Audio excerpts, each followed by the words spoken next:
So what we're looking at today is a recovered document, something really chilling. It's a replacement case file that lays out a philosophy so cold, so absolute, it completely reframes the very meaning of existence. This is the theory and practice of the Sapphire Jester. Okay, so the file is laid out with this chilling precision. We're going to trace its logic through 6 distinct acts. And trust me, each one takes us a step deeper into this worldview, all the way from its first principles to a final, terrifying declaration of war.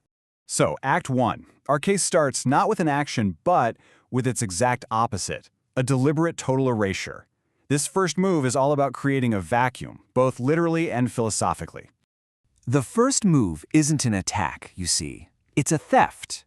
The jester seizes control of the whole narrative by first destroying the old one. He gets it. To be known is to be caged by how others see you. So what does he do? He breaks the cage before the fight even begins. And it's the methodology here that's just, wow. This isn't just someone trying to hide. The file calls it industrial erasure. He doesn't just cross out his history, he completely annihilates it, leaving what's described as a void of perfectly smooth glass where a record used to be. It's tactical self-negation.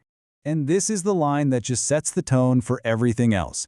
This isn't about passion or rage. No, this is about a horror that's been refined, distilled, and made terrifyingly logical. It is the cold, precise start to a very cold, very precise philosophy. All right, now we get to the core diagnosis in the file. This is where the jester completely reframes the nature of consciousness itself, not as some miracle, but as a kind of sickness. So his central argument is this: to be an individual, to even be self-aware, is to be fundamentally damaged. He sees it as a deviation from the natural, peaceful state of, well, nothingness. In his view, every single conscious being is just living with this open wound that will never heal. And then the file starts using these psychoanalytic terms to pathologize everything we'd consider a virtue. Ambition, Wooten's spire, is just a defense mechanism. The overman's path of self-improvement, that's just a desperate flight from the peace of the nirvana principle. And the ego, the self, it's just a unique shimmer that needs to be melted down into uniform, painless stillness. This line right here just sums it all up perfectly.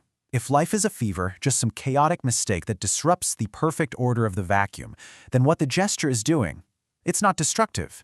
In his mind, it's the cure. It's breaking the fever. Okay, here we go.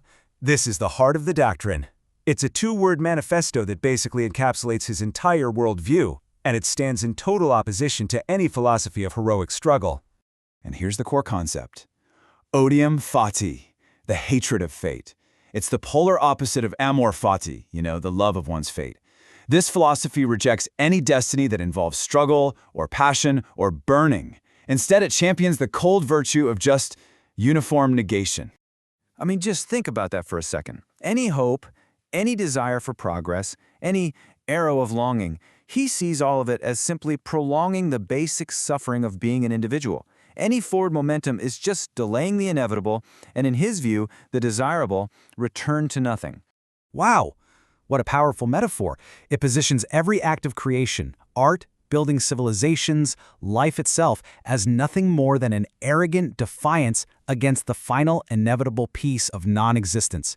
Winter, the end, is the only thing that's real.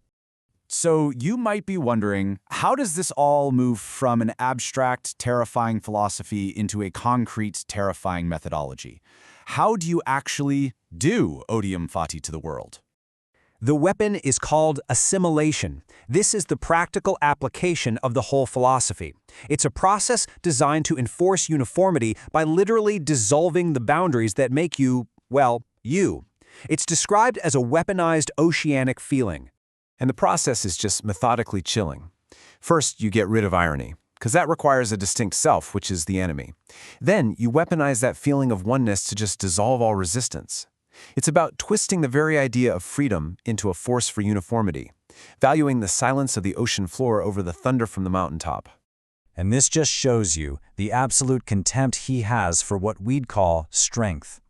To the jester, the thunderous arrival of some great individual isn't a sign of power at all. It's the pathetic cry of something that has forgotten the ultimate peace, the ultimate surrender, the ability to simply stop being. Okay, so now the file puts all of this into context by contrasting it directly with its predecessor, its absolute antithesis. This is framed as a conflict of elemental, almost cosmic principles. And this is where the conflict gets reframed entirely. It's not good versus evil, it's fire versus flood. The Crimson Jester was this manic expression of the ego, a conflagration. The Sapphire Jester is the exact opposite, the cold, still, eternal truth of water, the absolute negation of the self. This line right here reveals his ultimate aim. It's like he's trying to prove a cosmic theorem.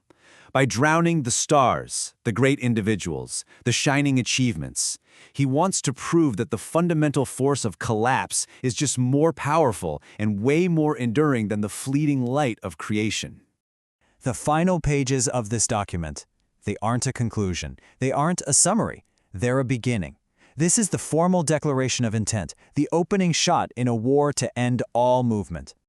And the key thing to get here is that this is not a war for conquest. The Jester has zero interest in ruling over a pile of ruins. The goal is total erasure, to wash away Neo-Arcadia so completely that no trace even remains, proving it was all just a temporary disturbance and an eternal peace. And the file just ends with this question. It's the ultimate wager of this whole new conflict, and it leaves us wondering, can the will to create, to be, to shine, the meaning of the earth, can any of that actually survive when it's faced with the patient, crushing, absolute pressure of the will to nothingness?